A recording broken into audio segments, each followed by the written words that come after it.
আমাদের মসজিদে পাকা মেম্বার আছে, এটা ভাঙতে কেউ কেউ বিরোধিতা করছে, তবে তাদের সংখ্যা খুবই কম। তারা বলছে এটা থাকতে অসুবিধা কি? তাই আপনার থেকে জানতে চাই এই বিষয়ে আমরা কি করলে উত্তম হবে। প্রথমত, মিম্বর কেন ভাঙবেন এটা আগে আপনাকে নির্ধারণ করতে হবে। অনেকে যেটা বলেছে পাকা মিম্বরের ভাঙার কারণ হচ্ছে প্রথম রাকাতের কাতার ভঙ্গ হয়ে যায়, এই জন্য তারা পাকা মিম্বর ভাঙে। অর্থাৎ যদি পাকা মিম্বর থাকে, সেখানে যদি কোনো আপনার প্রথম কাতারটি ভেঙে যায়, কারণ পাকা মিম্বরের প্রথম কাতারে নেমে আসে, এতে করে যিনি নামাজ পড়েন প্রথম এখানে নামাজ পড়েন না, এতে করে নামাজের মধ্যে কাতারের মধ্যে কর্তন সৃষ্টি হয়, কাটা সৃষ্টি হয়। এটাকে নিষেধ করার জন্য, এটাকে বন্ধ করার জন্য পাকা মিম্বরকে নিষেধ করা হয়ে থাকে সাধারণত। কিন্তু পাকা মিম্বর কখনো নিষিদ্ধ নয়। পাকা মিম্বর আপনি ব্যবহার করতে পারেন। আপনি দেখবেন পাকা মিম্বর সারা দুনিয়াতে আছে, কেউ এটাকে নিষিদ্ধ করছে না। পাকা মিম্বর হতে পারে, কাঠের মিম্বর হতে পারে, যে কোনো মিম্বর ব্যবহার করতে পারেন।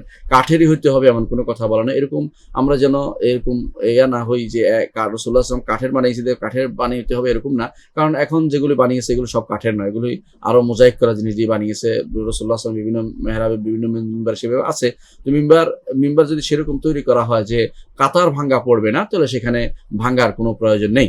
আর যদি দেখেন যে কাতার ভাঙ্গা পড়ে যায়, এমনভাবে মিম্বর রাখা হয়েছে, তাহলে সেটা অবশ্যই কাঠের মিম্বর হওয়াটা উচিত। কারণ হচ্ছে যাতে করে ঠেলে দেওয়া যায় ভিতরের দিকে আর কাতার কোনো ভঙ্গ না হয়, এটা হলো মূল উদ্দেশ্য। কিন্তু শুধুমাত্র মিম্বর কাঠের হলে সওয়াব হবে আর পাকা হলে গুনাহ হবে, কথাটা এরকম না। বা কাঠের হলে আপনার সুন্নত হবে আর পাকা হলে সুন্নত বিরোধী হবে, এটাও এরকম না। আশা করি বিষয়টি বুঝতে পারছেন। অর্থাৎ যখন আপনি দেখবেন যে কাতার কাটা পড়ছে, তখন আপনাকে সেটা ব্যাপারে সিদ্ধান্ত নিতে হবে, অংশ ভেঙে ফেলতে হবে।